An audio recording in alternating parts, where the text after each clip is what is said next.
Back in May, I was walking across a bridge, yelling at a camera about getting out of your comfort zone and making others feel loved. Yeah, so I was saying, get out of your comfort zone. Like, care about people. Care about people. Talking to you, Michael. I'm talking to you, doofus. A few days after that, I got a text from my neighbor telling me he's got the perfect mission trip for me. See, we had a heart-to-heart back in January about how I was struggling with my faith and my attitude towards loving other people. I needed a chiropractic adjustment, but on my soul. So when this opportunity presented itself, I said, sounds perfect. Then, after searching for every excuse I could think of not to go, I found myself on the way to Nicaragua. For me, this is a lot about control. This is a lot about giving up control and saying, God, I know you got me. I trust you. Wherever you're going to put me is where you're going to put me. After a full day of travel, including a 3-hour bus ride, we met Don, who gave us the rundown.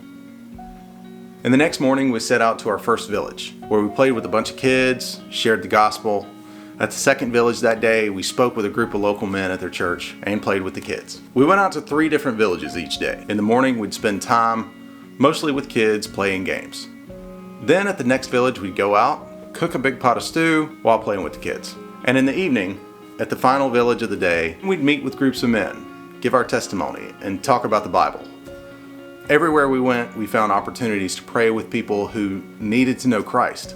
Honestly though, it was awkward for me. I didn't really know the guys in our group, I didn't speak the language, and even if I did habla, I'm not an evangelist. I could see that good things were happening, but nothing that really needed me there.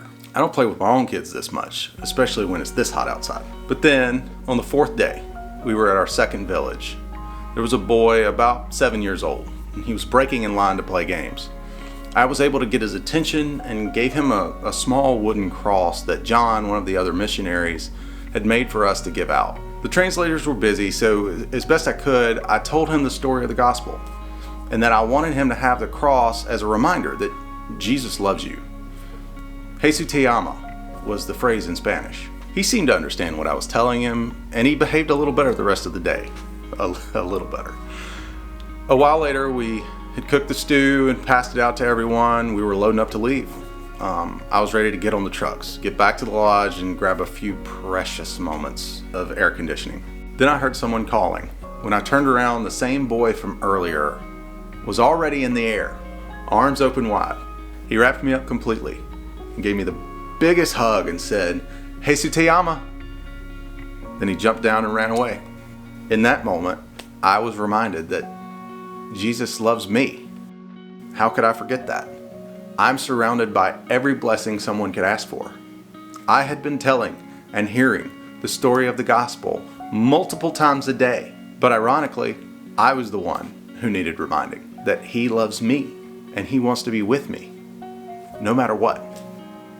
We were there a few more days, spreading the gospel and meeting needs. There were heartwarming stories every day where I saw people experiencing the love of Christ. And on the way home, I had some time to think and some great conversations. And we all live happily ever after. Nope. Things did not go smoothly at home while I was gone. As an example, my 1-year-old son got really sick with the flu. I learned that some of the other guys on the trip were dealing with very serious issues at home. And in the weeks following the trip, that trend kept going. The day after I got home, we had a plumbing/septic issue. My oldest son injured his knee at a football game while I was in Seattle. I acted like a complete jerk to multiple people.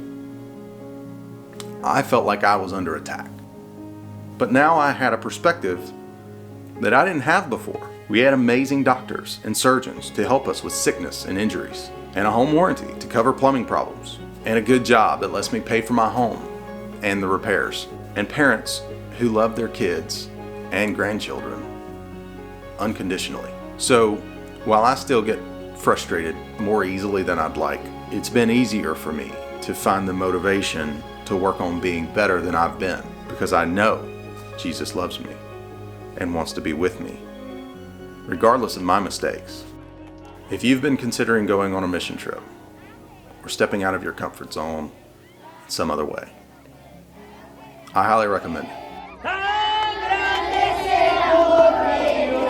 ¿Cómo es el amor de Dios? ¡Grande! ¡Equipo de 3! Yo ya tengo mi equipo.